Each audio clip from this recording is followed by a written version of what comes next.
Alors, pour ce premier épisode de revue d'inspiration architecturale, d'éco-inspiration, je vais vous proposer de faire un tour sur une vidéo assez spéciale que j'ai trouvée. Il s'agit d'un bâtiment qui a des particularités assez intéressantes et qui peuvent inspirer certains d'entre vous pour pouvoir penser à un projet de rêve dans notre contexte. Alors, sans plus tarder, on va regarder ensemble la vidéo et je vous laisse découvrir mes commentaires, mes conseils et les différentes astuces d'adaptation qu'on peut mettre en place dans notre contexte africain.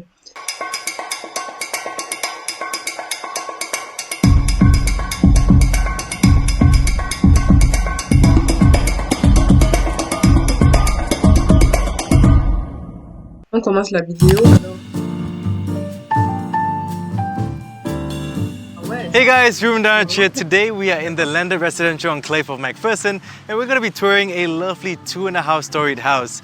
Now this home was built from ground up and features some very interesting architectural elements which I can't wait to show you. So if you guys are ready, let's get the show on the road. We have a curated selection of products from next door now and refresh your home. Let's start off with a brief background of this home. So we've got 2 stories. Donc là, on est with an attic intermediate terrace. Là, on est au niveau de la présentation globale du projet. On se rend compte que c'est une maison qui est assez allongée, donc qui s'étend dans le sens de la longueur, sûrement à cause des restrictions cadastrales, et qu'il s'agit d'une maison de 5 chambres sur une superficie de 372 mètres carrés d'emprise au sol. Elle comporte deux pièces de stockage ou d'entreposage, 5 salles de bain, c'est pas mal, et une terrasse. Donc là, on regarde un peu rapidement, on se rend compte qu'on a quand même une structure assez massive. Donc, sûrement les murs en pierre là font tout le pourtour de la maison. C'est ça qu'on voit en partie plus foncée. Et après, on se rend compte que la maison est vraiment distribuée sur chaque étage. Et les pièces à vivre se prolongent les unes après les autres dans l'espace. Donc, on va découvrir ça et voir qu'est-ce qu'ils ont mis en œuvre pour pouvoir faire quelque chose d'intéressant. On a built-up area of 4,000 square feet. This land was purchased for $2.5 million, but because the homeowners built it from ground up, that process took 2 years and cost a total of $1.7 million. Now, D'accord. Donc, le projet en lui, il a coûté 2,5 millions. Il devait coûter 2,5 millions. Et là, comme ils sont partis depuis le sol, ça veut dire qu'ils avaient un terrain qui était vierge. Ils ont commencé à faire les travaux depuis la base. Ils ont pu réduire les coûts de construction. Je ne sais pas exactement pourquoi, mais à creuser. Peut-être quelqu'un d'entre vous dans les commentaires pourra nous dire pourquoi il y a eu cet abattement de prix et un délai de 2 années supplémentaires qui ont été rajoutés dans le délai. apart from all the interesting architectural elements you see throughout this home, this house has been designed with future-proofing in mind, essentially to accommodate 3-generational living in the event that the homeowner's parents decide to move in with them later down the road. Ah, intéressant. Ça veut dire qu'ils ont organisé la maison en essayant d'intégrer les trois générations d'habitation de personnes. Ça veut dire qu'il y aura les parents, sûrement, qui sont les propriétaires de la maison. Ensuite, il y aura les enfants et les grands-parents. Donc, sûrement, dans la conception, ils ont essayé d'accommoder un peu l'espace pour pouvoir faciliter l'accessibilité et certaines choses. On va voir ça. Now, I'm in the porch, so let's begin with this area. One of the striking features of this house is the red brick facade, which stands out from all. On est bien d'accord, c'est ça. Moi, c'est ce qui m'a vraiment intéressé quand j'ai vu la vidéo apparaître dans mon feed. C'était vraiment le rendu qui est très, très, très épuré, beau. Et surtout le travail qu'ils ont fait avec la brique de terre. Vous vous rendez bien compte que ça, c'est ce genre de choses qu'on peut mettre en place chez nous. Quoique, dans notre contexte, il faudra bien prendre en compte des conditions climatiques du lieu. Et noter la variante taux d'humidité qui ne facilite pas forcément les choses avec tout ce qui a sur la gestion d'intempéries. the other houses on the street. Now, this porch is big enough to fit 2 cars. C'est vraiment très beau. Donc là, on est à l'entrée de la maison. Ils ont vraiment mis en place le projet sur la longueur de leur terrain. Et dès qu'on entre, on arrive sur un magnifique porche. Est-ce qu'on parle de ce ce porte-à-faux magnifique. Il est vraiment magnifique, épuré. L'architecte a dû faire travailler l'ingénieur de génie civil, mais c'est vraiment très bien fait. Sûrement, les appuis sont ici. Et là, on a ce poteau-ci qui permet de reprendre. Et dans le sens de cette largeur-ci, il y a sûrement des armatures qui ont été mises pour reprendre les efforts. Et le fait de supprimer ce poteau permet vraiment de dégager l'espace et d'avoir quelque chose de vraiment plus intéressant. Ce qu'on peut d'ailleurs mettre en place souvent chez nous parce que on a plus ou moins peur de mettre de grandes portées, de doser.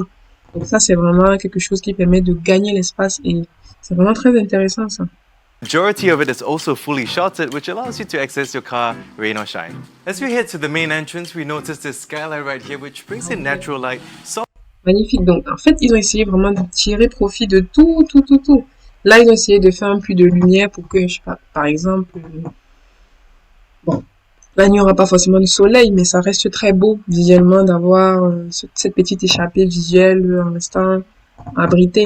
Quand il pleut, tu peux avoir vue sur le ciel et c'est vraiment... softly illuminating this area.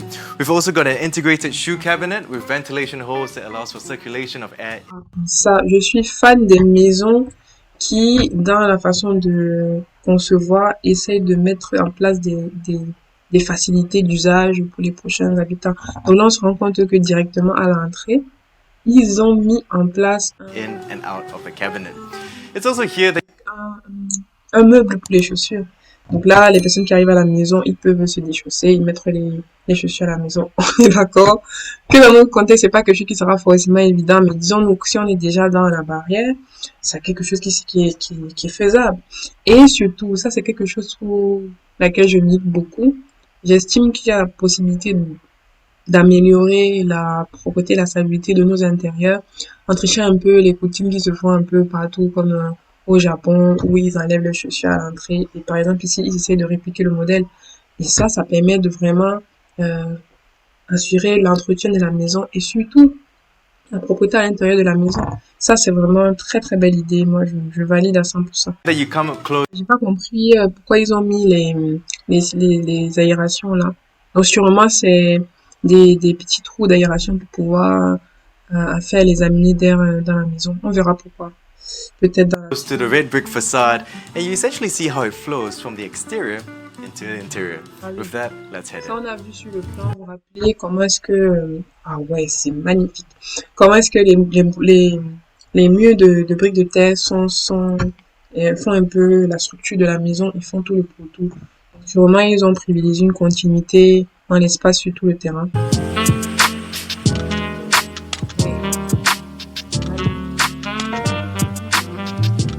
Going to the home, we've got a long entryway lined on either end by similar exterior brick.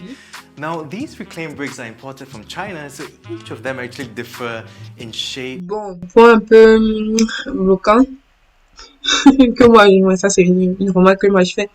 Ils ont importé les briques de Chine. Bon, pour le changement climatique, émissions de carbone, c'est pas trop ce que je validerais comme processus, mais sûrement la Chine peut-être à la maîtrise. D'ailleurs, je me rappelle une vidéo qu'a fait Sagesse Boutou, il commentait un nouvel hôtel, je pense à Abidjan, où ils ont eu à mettre ces briques de terre, mais ils ont fait la même chose, ils ont importé de Chine.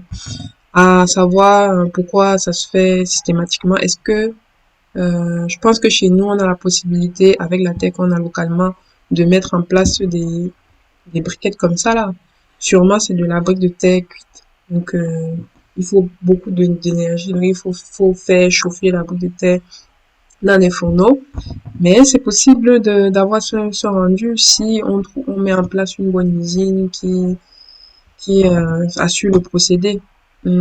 Pour mémoire, je me rappelle une entreprise au Cameroun, à Akono, parce qu'Akono est une ville au Cameroun qui est vraiment réputée pour son expertise dans la construction en briques de terre. Et vraiment, il y a une entreprise qui s'appelle Terre Akono, que j'avais rencontrée quand j'étais en école d'ingénieur en troisième ou quatrième année, qui m'avait même offert 2 blocs de pavés. C'était des briques de terre qui pouvaient être mises en place, pardon, au niveau des murs, même comme des pavés dans les cours. Donc, je trouve ça dommage qu'on fasse de l'importation comme ça de produits. Par contre, vous voyez que s'il y a des maîtres d'ouvrage, donc vous qui avez envie de concevoir vos maisons bioclimatiques, un peu passives, ça, c'est des éléments que vous pouvez mettre en avant en sollicitant votre équipe de projet pour qu'elle essaie de vous trouver un moyen de mettre ça en place sans forcément faire appel aux Chinois pour pouvoir construire ça. Il suffit juste d'établir un bon processus sur place, localement, et le faire. Donc, mais vous voyez vous comment le rendiez vous. Ce que je peux faire comme autre commentaire, c'est que vous rendez bien compte que ici, la brique de terre, elle est nue. Elle est nue parce que déjà pour préserver son aspect rustique, beau. Moi, je trouve ça beau. Après, vous me direz dans les commentaires si vous trouvez ça beau. Donc, on a sûrement du mortier de ciment qui a été mis ou de la chaux pour pouvoir superposer les briques. Il y a plusieurs procédés de mise en œuvre. Ça, je les connais. Il y a les méthodes en paneresse, on met les briques de terre en quinconce, on les aligne. Il y a beaucoup de schémas qui sont possibles à mettre, qui sont possibles. Et du coup, en fonction de l'envie, du design et des aspirations du maître d'ouvrage, on est capable de faire plein de schémas et le rendu est absolument magnifique. Et par contre, je disais, je trouve ça, oui, c'est très bien d'avoir laissé la brique de terre nue parce que c'est dommage de venir la recouvrir d'un mortier. Ça perd sa valeur, son beau, sa qualité et toute la finesse du truc. Par contre, je sais qu'on met généralement des enduits qui sont beaucoup plus hydrofuges pour juste lustrer la brique de terre. Donc ça se met assez rapidement pour pouvoir améliorer le rendu visuel. C'est comme des huiles un peu pour illustrer. And condition. Now that's paired very nicely with the in situ terrazzo flooring, whereby the terrazzo mix is actually poured into the flooring and polished on the spot. Now this serves as a primary flooring running through the home. Right next to the entryway is the polished on the spot. Now that's paired very nicely with the in situ terrazzo flooring, whereby the terrazzo mix is actually poured into the flooring and polished on the spot. Now this serves as a primary flooring. Été mis en place et illustré pour avoir un rendu vraiment plus fin. Après, pour le sol, je trouve ça, je rejoins Sagesse Boutou, c'est ça. Il n'y a pas forcément systématiquement de mettre des carreaux. Pour moi, les carreaux, c'est quelque chose qu'il faut voir en dernier recours, qui coûte un peu trop cher pour un rendu qui est pas forcément très intéressant. Par contre, c'est vrai que derrière, ça permet d'augmenter un peu le cachet dans certaines configurations où les maîtres d'ouvrage mettent le paquet pour trouver des matériaux de qualité. Mais sachez que il est possible d'avoir un mur même bien coulé en béton mortier bien barbotine, lisse, avec un rendu qui est vraiment très intéressant et sur lequel on pourra mettre une pléthore de revêtements, que ce soit de la moquette ou autre chose. Next to the entryway is the family room. Now this is essentially the study area or the home office. Now it's here that you'll find dedicated desks, storage areas for each of the 3 members of the family. Donc là, c'est un peu la pièce à vivre de la famille où il y a tous les bureaux des personnes qui y sont. One thing I appreciate is the extra leftover space in the middle, which can be utilized for other purposes. Oui. Speaking of c'est très bien pensé parce que c'est assez grand, même si la maison est assez effilée, le fait d'avoir mis une si grande pièce à vivre permet de varier les usages, de faire soit des bureaux comme on a vu, ou alors une salle pour recevoir des amis, pour faire un dîner, ou alors pour faire de la fête. Well, this has to be one of the main highlights of this home. Now, the ground floor features an airwell. En fait, pour la continuité de la maison, ils ont fait une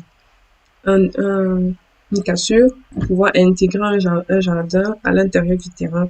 Et ça rend vraiment très bien. En fait, c'est comme un petit espace tampon qui permet d'avoir accès au ciel, de distribuer la lumière, tout ce qui est aération, et après d'offrir une certaine convivialité à la maison.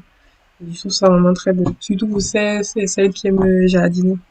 Garden, which is great not just for bringing nature, but also natural light and ventilation to the inward-facing areas of this home. C'est vraiment ça parce que pour un projet aussi compact qui est effilé, c'est très difficile, surtout que vous avez bien vu la configuration des espaces. Il y avait des maisons qui étaient contiguës ou qui se étaient adossées au terrain.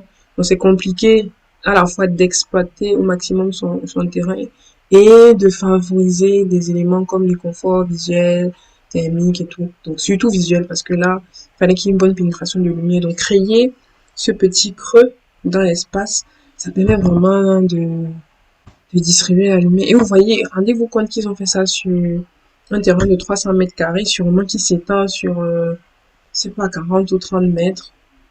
Parce que la largeur est vraiment très fine. On va peut-être avoir ce détail-là dans la suite. Home. Now we'll speak a little bit more on how this impacts the second story in just a little bit.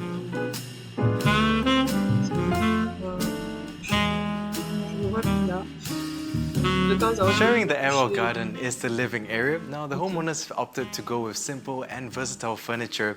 As you can tell, the furnishings here are off the rack versus built-in carpentries, and this allows them to grow with the space over time. Voilà, ils ont mis quelque chose de chicos. Vous voyez que, à la fois, c'est pas un salon qui est hyper large, hyper grand, comme on pourrait le rencontrer un peu chez nous.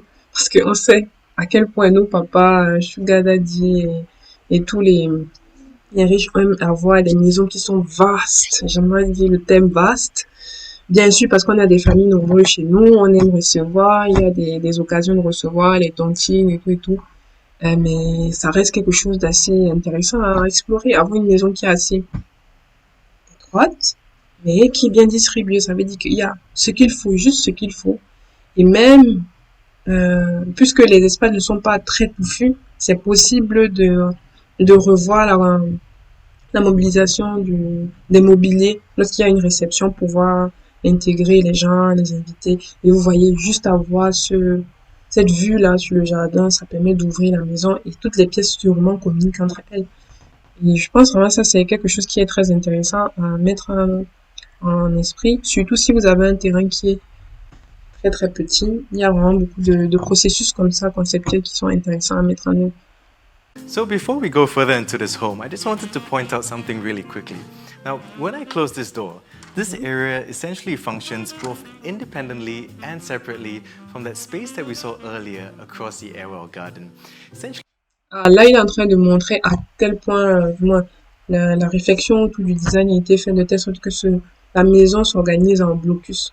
De telle sorte que lorsqu'on ferme une séparation qui lie les, les ailes de communication, c'est comme si la maison fonctionne, du moins les parties de la maison fonctionnent indépendamment. Et là, ça ouvre un champ de possibilités intéressant. S'il y a une autre activité de sur l'autre aile de la maison, il n'y aura pas de gêne. Vraiment très actually making it seem like two different homes altogether. How cool is that? Separating the living area from the kitchen are these glass sliding doors. Now this kitchen is finished in a very unconventional layout. Because the family spent a lot of time here, they've actually decided to incorporate... Pour ça, moi, je suis fan. Mes cuisines qui sont éclairées comme ça, et épurées, aérées, moi, je valide à 100%. Et ce qui je trouve aussi intéressant, c'est le fait d'avoir mis cette cloison un peu virtuelle, oui, parce que elle est vitrée, et c'est comme si la maison s'étendait vers la cuisine, qu'on quitte du salon, sans pour autant le faire, parce qu'on a la possibilité d'ouvrir, de fermer en fonction des occasions, des usages, et de le faire en fonction des humeurs, quoi. Et même si c'est fermé, on a toujours vu. Et la lumière, elle pénètre toujours. Vraiment, c'est très indoors. Now this kitchen is finished in a very unconventional layout. Because the family spent a lot of time here, they've actually decided to incorporate both the living and... C'est vrai, est-ce que vous savez la pièce dans laquelle les familles africaines passent le plus de temps? J'aimerais bien faire ce sondage-là et avoir vos réponses en commentaire. the dining areas together. So instead of the... Vous voyez ce que je disais, quand on est à la cuisine, on a vu sur le salon. On a vu sur le salon et là, ça communique de manière très simple. De sorte que si on a ouvert les fenêtres à la cuisine, l'air, il peut passer entre le salon et sortir par le jardin et remonter par le creux qui a été fait dans le terrain. Mais là, c'est vraiment une conception très, très intéressante. Et dès qu'on veut séparer les deux espaces, on ferme juste la cloison vitrée et on a une intimité dans la cuisine et dans le salon sans forcément avoir cette intimité-là, puisque ce n'est pas des cloisons opaques. Mais je trouve ça très